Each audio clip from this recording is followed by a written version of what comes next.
The Daily Brad Devotions.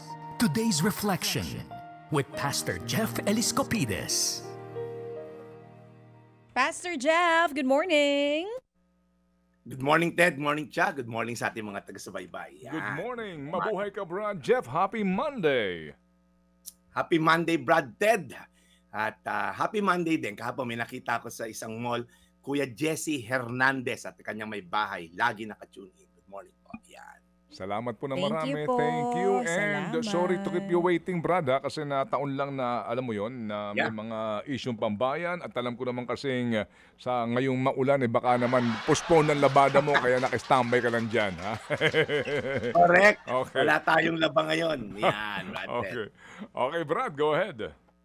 Sige po, before ako mag-start, napakahalaga lang babatiin ko lang professor ko to. Happy birthday, Bishop Alexander Arseno. Yan, senior pastor po yan ng Pildera 2 Southern Baptist Church. Cha, napanood mo yung nag-viral video na Coldplay concert scandal? Of course, usap-usapan yan ngayon. Yung CEO ng isang tech company kasama yung HR head ng kanyang kumpanya na-reveal ang kanilang pangangaliwa. Malamang Yan. si Lord na talaga ang nag-adya. Among the 30, Baka si Lord ang cameraman doon sa Coldplay concert. Char! 30,000 yata yung nanonood. Sila Sobrang pa daming tao, di ba, Pastor? Pero sa dami, sila ang napili. Pastor, Yan. bakit? Anong kinalaman nun sa magandang Ayan. balita natin ngayon?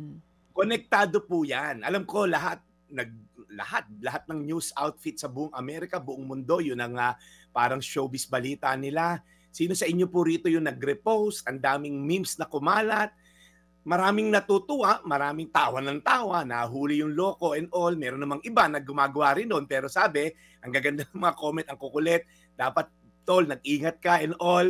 Pero alam niyo po, minsan nakakakita tayo ng ganon, pero tayo ba? Ano po ba tayo? I mean, siguro naman, in one form or the other, meron din tayong kasalanan. Maaring hindi ganun kagrabe, pero hindi lang nabo-broadcast. Tama po ba? Kasi merong same story niyan sa Bible, sa John chapter 8. This woman po, caught in adultery. Same story na tong babae sa Coldplay concert. Iniharap tong babae na to, okay, nasa akto to ng pangangalon niya, kaya hawak-hawak ng mga Pariseo at mga teachers of the law, iniharap kay Jesus. Ang sabi ng mga Pharisee and then teachers of the law, sabi, ano gagawin natin dito, Jesus? Kasi sa batas ni Moses, papatayin to sa pagbabato, stone to death. Okay, hindi siya shabu, talagang bato, talagang literal, okay? Anong hatol mo? Pero sabi ni Jesus, hindi nagsalita si Jesus, yumuko lang sa lupa, nagsulat sa kanyang daliri. Hindi natin alam anong sinulat niya. Sa kakukulit ng mga Pariseo na magsalita siya, sinabi lang ni Jesus, kung sino man sa inyo walang kasalanan, edi siya na unang magbato. Okay? Sino man na wala sa inyo ni isang katiting na kasalanan, simulan nyo ng batuhin tong babae na to. At isa-isa po umalis mula sa pinakamatanda, sabi sa Biblia, hanggang si Jesus na lang yung natira at saka yung babae. Now, tumayo na si Jesus, ang sabi sa babae, meron pa bang humahatol sa'yo? Sabi ng babae, wala na po. Sabi ni Jesus, hindi rin kita hahatulan. Makinig po kayo. Si Jesus po didn't come to condemn us but to save us.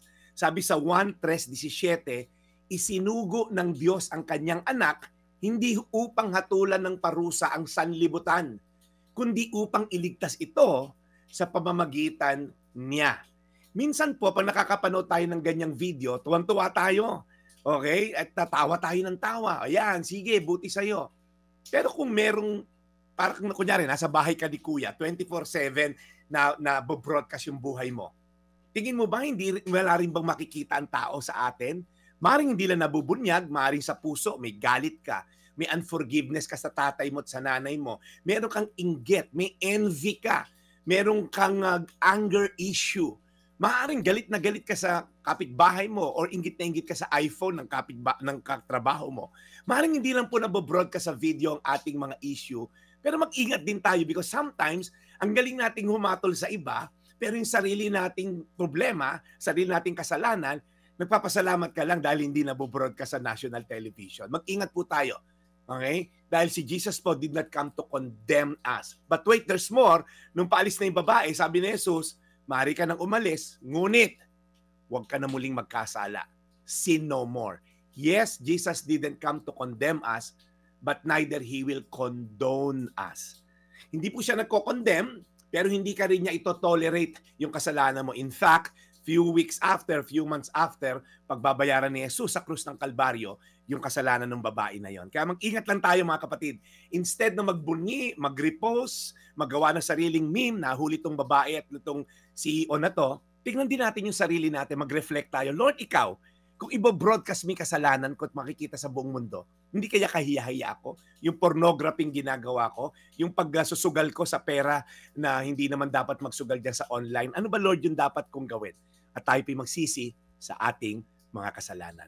1:3:17, isinugo ng Diyos ang kanyang anak, hindi upang hatulan ng parusa ang sanlibutan, kundi iligtas ito sa pamamagitan niya. Tayo manalangin. Panginoon, patawarin niyo po kami.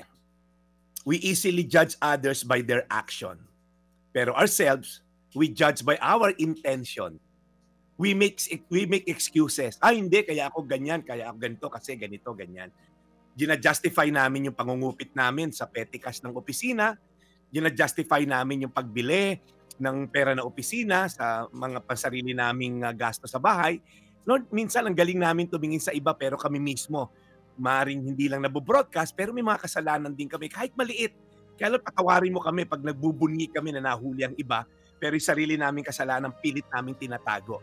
Expose namin to sa iyo, humingi ng tawad at alam kong patatawarin mo kami sa aming mga kasalanan. Sa pangalan ni Jesus. Amen. Amen.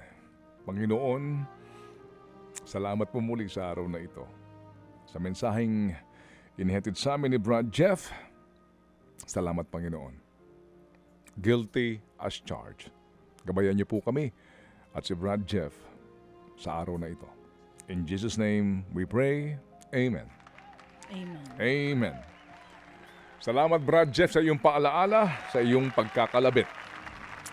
Thank you very much. Mabuti na lang at hindi ako mahilig manood ng concert. Oo nga, through FM. Joke lang. Joke lang. Okay, Brad, sige, Monday ngayon. Bukas ay Martes na naman. O, di ba? Yeah. Ang bilis. Okay, Brad. Araw-araw, we're here to serve the people. Yan. Nandito naman tayo. Umulat, bumagyo. Ayos Okay. lang.